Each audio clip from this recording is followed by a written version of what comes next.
Nunca olvidaré aquellos días. Días oscuros, donde no había rey en Israel, y cada quien hacía lo que le parecía bien a sus propios ojos. Era como caminar en un abismo sin luz, donde el juicio y la maldad se confundían con la rutina. Yo, un simple levita, buscaba paz en medio de aquel caos, pero la vida, caprichosa y cruel, tenía otros planes para mí. Mi historia comienza con una traición amarga. Mi concubina, una mujer de Belén de Judá, abandonó mi casa. Sin explicación, sin despedida.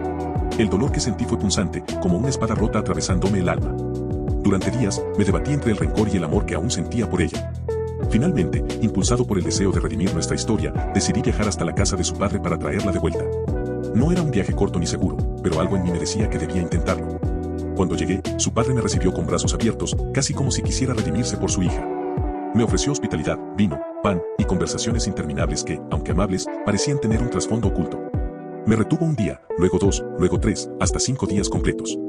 Cada mañana intentaba irme, y cada tarde me convencía de quedarme un poco más. Era como si el destino mismo quisiera advertirme: no sigas adelante. No sabes lo que te espera. Pero yo no escuché. Movido por el cansancio, la necesidad de regresar a casa, y una falsa sensación de normalidad, rechacé otra invitación a quedarme una noche más. Tomé a mi concubina, cargué nuestro burro, y salimos al atardecer, mientras el sol teñía de rojo las colinas, como presagiando la sangre que pronto se derramaría. Avanzamos por senderos oscuros, en busca de un lugar donde pasar la noche, sin saber que el verdadero horror apenas comenzaba. Fue en ese momento, en plena encrucijada del camino, donde tomamos la peor decisión de nuestras vidas. Y así empezó nuestro camino hacia Gibeá.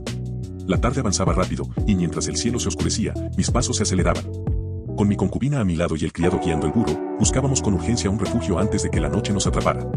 Pasamos cerca de Jebús, la ciudad de los jebuseos, pero no quise entrar. Prefería no confiar en extranjeros.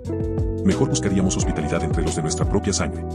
Así, llegamos a Gibeá, en territorio de Benjamín. Caminamos por sus calles, nuestras miradas suplicaban un gesto de bondad, pero la indiferencia era todo lo que recibíamos. Nadie nos ofrecía siquiera una palabra de bienvenida. El frío empezaba a calar en mis huesos cuando, finalmente, un anciano que volvía del campo se fijó en nosotros. Sus ojos reflejaban comprensión, como si hubiera visto demasiadas veces la misma escena. ¿A dónde vas?, preguntó. Le conté nuestro trayecto, y sin dudarlo, nos ofreció su hogar. Nos llevó dentro, alimentó a nuestros animales, nos dio pan y vino. Por un momento, pensé que la pesadilla había terminado, que aquella noche podríamos dormir en paz. Pero mientras nos acomodábamos, golpearon la puerta. Fuerte. Insistente. Voces toscas y ruidosas exigían al anciano: saca al hombre que llegó a tu casa, queremos conocerlo. Aquella palabra, conocerlo, no era inocente, era una amenaza oscura que me heló la sangre. El anciano salió y rogó a los hombres: no cometáis esta vileza, puesto que este hombre ha venido a mi casa, no hagáis tal infamia. Ofreció, en su desesperación, a su propia hija virgen y a mi concubina. Yo me quedé paralizado. ¿Cómo habíamos llegado a esto? ¿Cómo podía nuestra búsqueda de reconciliación desembocar en una escena tan atroz? La noche aún no había terminado, y un horror aún mayor se cernía sobre nosotros. La decisión que se tomó a continuación nos marcaría para siempre, y sellaría el destino de una ciudad entera. Así comenzó la noche más oscura de mi vida. Mis recuerdos de aquella noche son fragmentos rotos, como vidrios que aún cortan mi alma. Ante la furia de aquellos hombres, entregamos a la mujer que me había acompañado en el viaje, mi concubina, aquella a quien había ido a buscar con tanto esfuerzo. La empujaron fuera, y la tomaron como una presa indefensa. Cerré la puerta. Me senté. Me quedé quieto.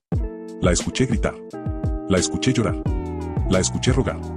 Cada sonido era un golpe invisible, uno que preferí no enfrentar. ¿Cobardía? ¿Desesperación?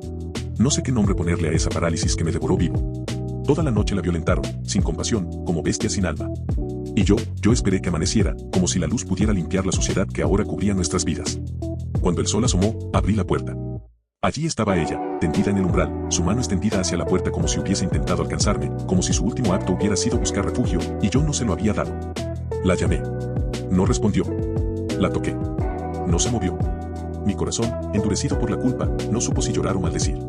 Sabía que no podíamos quedarnos más tiempo en esa ciudad podrida, así que la levanté, coloqué su cuerpo inerte sobre el burro, y emprendimos el camino de regreso.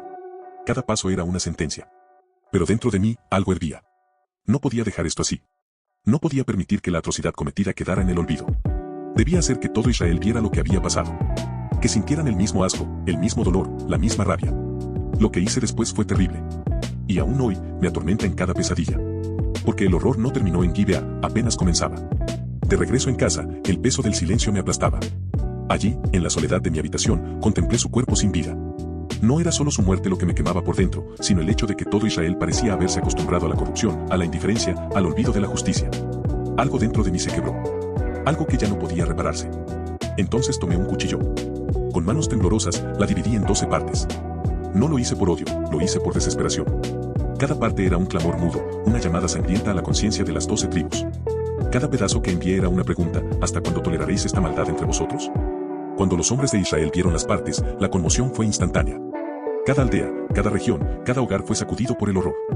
Era imposible ignorarlo. Era imposible pretender que no había pasado nada. La indignación creció como un incendio. Por primera vez en mucho tiempo, Israel dejó de actuar como tribus dispersas y se unió con un solo propósito: pedir justicia. Se enviaron mensajeros. Se levantaron ejércitos. El eco de la tragedia de Gibea retumbaba en cada rincón de nuestra tierra. Pero yo sabía que esto no acabaría sin sangre. Habíamos despertado a una bestia dormida, y pronto, toda una nación pagaría el precio de nuestra corrupción. Y así, Israel se preparó para la guerra. El amanecer de la guerra llegó cargado de un silencio espeso, como si hasta los vientos contuvieran la respiración. Desde Dan hasta Beerseba, hombres armados se congregaron en Mizpa.